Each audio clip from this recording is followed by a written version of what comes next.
This video is about how to connect the Montana sound unit to Chromecast and how they work. First, we'll connect Chromecast to the Montana sound unit. We need 220 volts, so plug in the power cord, and then connect Chromecast to the rear panel.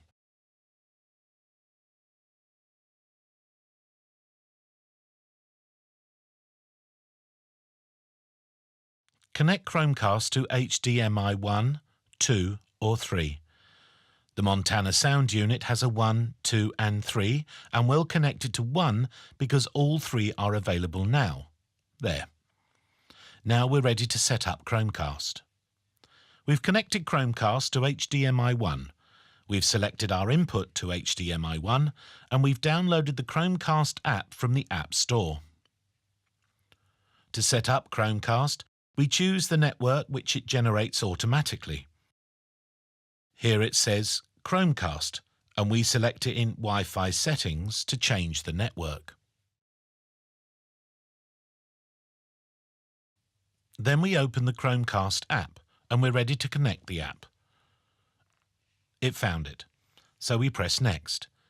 Make sure that this number corresponds with that on the screen. Press Next. Now we select our region. Ours is Denmark. There. Now it sets up Chromecast to play from Denmark. Here we can rename it. We select Next. We want it to set up to Wi-Fi. Up pops Montana MSU, which is what we've named our network. We select it and set it up to connect to the network. Chromecast is set up to connect with the Montana MSU network, and it's ready to stream music. We've opened Netflix. In order to stream both images and sound via the iPad, select this little icon and select Chromecast. Select a movie and start it.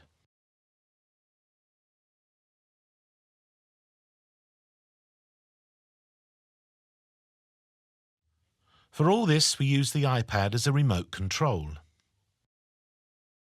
Right, now, Chromecast is receiving the movie data. And now it starts. It's as easy as that. After connecting Chromecast, we can stream all kinds of sound and images. Not only Netflix, but also YouTube. In YouTube, it's the same procedure. We have our little icon up here. It's important to select Chromecast, otherwise you'll stream it to the iPad. After connecting Chromecast to YouTube, you can play any video and stream it directly to your TV.